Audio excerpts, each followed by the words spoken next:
Hi, welcome to Sonder Sisterhood. I'm Carrie, and this is a YouTube channel for the single and childless, not by choice person. Our video today is about the singleness of the single and childless, not by choice part of Sonder Sisterhood.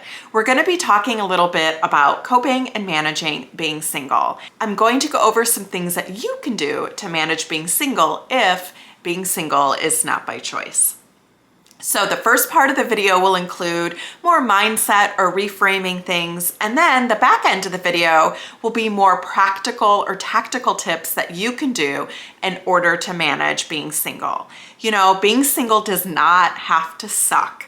It can be a time in your life where you get to know yourself, you can figure out what you want out of life, and you can do some things that you would like to do. And it's also okay if you stay single your whole life or you go in and out of relationships. Whatever makes the most sense for you is okay, no matter what media or messaging or quite frankly propaganda that we're told about what it means to be a single woman in the world. So being single can be hard, but it doesn't mean that it has to suck all the time. So some ways to rethink or reframe being single when your brain starts to tell you that it means you're going to have a meaningless, unfulfilling life, that you're unwanted, unlovable, not pretty, whatever those negative thoughts and often untrue thoughts are that your brain tells you. So the first one is, because you haven't found the right one doesn't mean that you're never going to find the one. Everybody is on their own timetable, and different things happen in our life that create different scenarios that impact when we find the person that we're meant to be with. Sometimes we find multiple people, right? Sometimes people go through divorces and then it doesn't work out. And it doesn't mean that just because you found somebody and then ended up getting divorced that there's only one person in this world for you. So remember, just because you haven't found somebody doesn't mean you won't find somebody. Number two, being in a relationship and feeling alone is far lonelier than being alone and not in a relationship. So I'm going to say that again. The loneliest place is in a relationship but not feeling connected, fulfilled, or in partnership with somebody.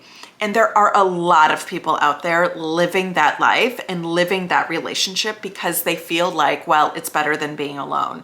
All those things that we hear and are told about what it means to be single, especially as an adult, especially after a certain age, people sometimes stay in these horrible situations because it feels better than that. It's not. Being alone and not in a partnership is sometimes much less lonely than being in a relationship and feeling completely disconnected, disrespected, not valued, and alone. And so it's okay to remind yourself of that.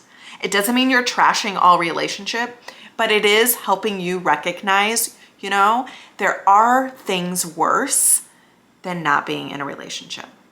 Number three is, this can be a time where you can learn about yourself. You can learn about what you like, what you want to do, what triggers you, what feeds you, what makes you feel happy, what brings you joy. And you can learn these things without being within the context of somebody else's influences. It doesn't mean that if you're in a relationship, you can't do these things, but I do think there is something really meaningful and special about figuring these things out within the context of it being just you. You know there's no other influence. You know that this is something that brings you joy, and no matter what your relationship status looks like in the future, this is something you want to continue to do. There's something really valuable in that. So when a relationship does come along, if it comes along, you understand what you want and who you are. So then when you do have that partnership, it is more of a partnership versus you losing yourself in that other person and just acquiescing to everything that they want or they do. This allows you to enter into a relationship as a whole being, as a whole person. So then it is a full and equal partnership versus you just giving yourself away to somebody else. Number four, you aren't stuck with the wrong one. This goes back to what I was talking about before. Being in the wrong relationship is not better than being alone. It's just not. It's stifling. It does a number on your self-worth. It does a number on your self-esteem. You forget who you are. Being stuck with the wrong person impacts you in a way that you don't even realize it when it's happening. So if you need a quick reminder, when it feels like the world is sending you a message that the worst thing in the world is to be single, particularly single woman, particularly a single woman over 40, remind yourself, you're not stuck in a situation that feels like you're getting buried. Being alone is better than being stuck in the wrong situation. Okay, so that brings me to the back end of our video, which is some practical, tactical tips that you can do with managing the difficulty, the grief potentially, the boredom, isolation, and loneliness that can come with being single, not by choice. Now, it doesn't mean that you'll always be this way. And it doesn't mean that you feel these feelings all the time. And it doesn't even mean that you do feel these feelings, but these are some things that can come up. Again, because we live in a really partnered-centric world where different scenarios, different family events, different invitations, different seasons, kind of all lead us sometimes to believe that there's something wrong with us because we're not partnered. So here are some tactical tips to do. Number one, find other single friends. Now, this can be more difficult or less difficult, kind of depending on where you live and the type of area that you're in. But some things to keep in mind if you live in a place where you feel like, if I just knew where to go. So consider meetups, particularly meetups that meet in the evening on the weekday, right? That's often a time when people who are partnered or people who have kids aren't going to be out as much. So meetups that may or may not be generally focused toward the single person, although there are lots of meetups, at least in my area, that do have a focus on single women. Now, be careful that it's more of a single woman friendship meetup versus kind of a dating meetup, unless that's what you want. But that is something to keep in mind. Other places, dog parks, if you have a dog, these are great places to meet people because you'll see people there consistently. There's oftentimes regulars. There's a common interest. There is automatically something to talk with people about. So if you have a dog and you like going to dog parks, consider the dog park. Other places are like the gym or exercise classes.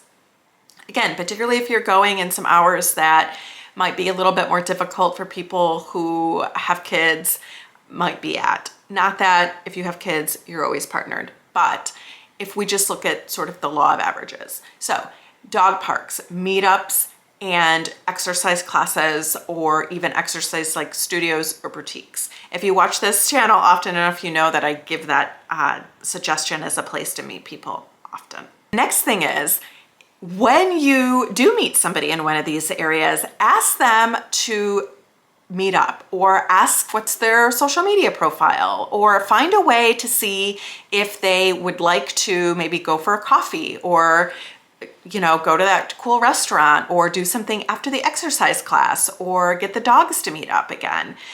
It doesn't mean that you are desperate for friends and they're going to think you're super pathetic. Oftentimes people love to receive an invitation. Most people, especially adults, are wanting more friends. They're just too worried or anxious, or they don't know how, or all of that negative thought starts to cloud their judgment or cloud their confidence in terms of asking somebody out on a friendship date. So just bite the bullet and ask somebody if they want to hang out, because odds are they will be flattered and thrilled. The next one is stop trying. And I don't mean this in the same way we talk about, stop trying to find that special person or that romantic partner. As soon as you stop trying, then it'll just happen. I don't mean it in that way. But what I do mean is, live your life in the way that you want to live it. Go do things, try new things, learn new things, go hang out with different people. And if you live your life cultivating community, cultivating hobbies, cultivating interests, then you may or may not meet somebody along in that process, and it's okay either way. But the benefit of all of that is you're living a life and not waiting for life to start. You're not waiting for, oh, when I meet that person, I'll go travel to this place, or when I get a date, I'll go to this restaurant. No, stop trying to live your life for the next thing that comes along, or stop trying to live your life for when you get a partner, you'll do all of these things. Live your life now, live it in the present. Go do these things that you want to do, even if you're doing them alone. I know it can feel a little funny, maybe a little anxiety producing. Again, that self-talk is gonna tell you a lot of BS around what it means to be doing these things alone, but it's wrong. You know, next time you go out and next time you maybe go to a coffee shop or you go to a dog park or maybe you go to a movie, just pay attention. There are people that do these things alone. The next thing is, again, it's really focusing on the self-talk. I know we talked about that in the beginning of this, but there are so many things that are untrue that women are fed, men too, but in particular women, about what it means to be single. None of it's positive. It's all about not being wanted, maybe being pathetic or bitter or selfish or crazy or chaotic or a workaholic or all of these things that doesn't paint your life in a good light. But it's all nonsense. It's all propaganda. There's a history of reasons why society wants women in partnership, right? And it doesn't mean partnership is wrong. It doesn't mean being married is wrong, or it doesn't mean that you shouldn't want those things. This video is about, if you're not in those things, how to manage it, because it is a bit against the grain. It is a little countercultural. Whether you want to be in that situation or not, you have to fend off a lot of judgment. And whether we want to absorb these messages that we're fed or not is almost irrelevant, because we do, because they are so frequent and so subtle and sometimes not so subtle. So when you start to notice the thoughts inside your brain telling you all the negative reasons about why you're single, then I want you to remind yourself that this is noise, that this isn't true. This is thoughts that I have that are influenced by the outside world. And remind yourself of what you do like about yourself. If you can't identify something that you like about yourself, then that's something for us to also consider, either through a therapist or some journaling or talking with some supports. But remember, you have a lot of noise that's in your head, and just because it's in your head, it doesn't make it true. Sometimes feelings are not facts. So when you notice that you're starting to really berate yourself or tell yourself all of these things about what it means not to have a partner, I want you to check yourself before you wreck yourself, right? Check it, identify that it's wrong, identify that it is influence from the outside world and it isn't the reality of your situation. So part of managing singleness is the mental side and then also the tactical side.